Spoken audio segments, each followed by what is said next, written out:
Well, I wasn't that keen on the banking, frankly, because I was driving once here, and I'm going round the top of the banking at about 300 kilometres, and the steering broke. Oh. And that was not very good, and so I'm not that keen on banking. But Monza is fantastic. This is the home in Italy. I mean, the home of motor racing. And it's got so much history. All the people who've raced here, and you know, I think the trouble with what they do is they try to change the circuits and make them safer. Well, motor racing isn't safe, and therefore I think keeping them as they were is a lot more exhilarating for the driver rather than changing them to make them too safe. I agree. I mean, today was the first time I think I've driven the bank. It was amazing, incredible. I definitely, because it's a lot different to we don't have any banking in Formula 1 really, so very, very cool. I think we should have a banked corner in Formula 1. But incredible, just in these historic cars, it's unlike anything else. It didn't feel difficult there, no. It feels I mean, naturally, to be fast in it, I'm sure is very, very difficult. But I think just to drive it in general, it's a very easygoing car. Great clutch and gearbox. It was very, very smooth in this one here. Really enjoyed it. Amazing sound, and a bit bumpy compared to nowadays Formula 1 circuits.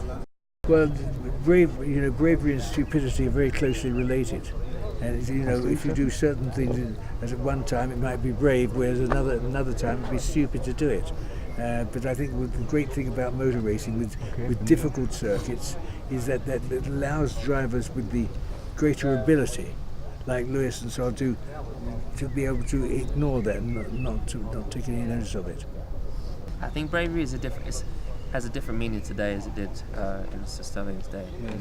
Back then it was a large portion of it was bravery, how far you're willing to go, and then ability as well. Nowadays it's more so ability, and I don't think you really need to be brave in Formula 1 anymore.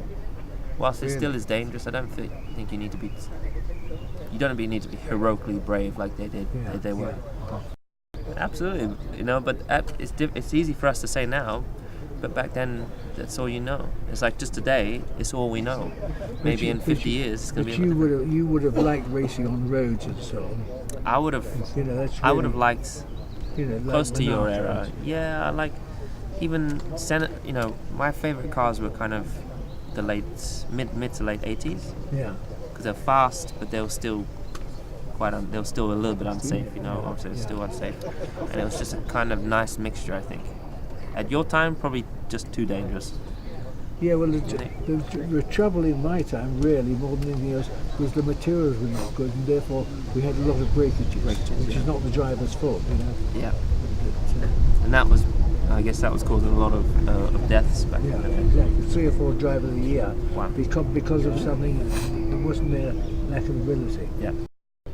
Well, for me, it's amazing to be a part of this team, to be in the family with Mercedes-Benz. I've been with the family since I was 13, so it's been quite already a long time for me. But to be representing such an iconic brand and such an incredible history is a very proud moment for me.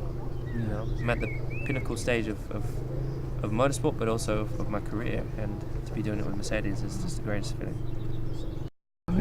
Well, when you drive a Mercedes, that's as good as it gets.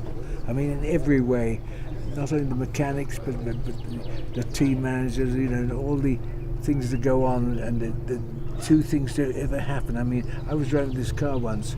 This broke up here, the windscreen, and I had to come in. 49 seconds later, I went away with one fitted, which is pretty quick. But the next race, if that broke, you just push a button here and another one came up. Mm-hmm. And that's the way Mercedes work. It doesn't happen twice, which is, and it gives a driver, I think, a lot of confidence, because I can't think of a driver who was ever killed driving a Mercedes because of a mechanical failure, and that's very gratifying if you're racing. I mean, I'm sure Lewis wouldn't want the car to break, and I think the later we go, the longer we go, the less likelihood there is of that happening.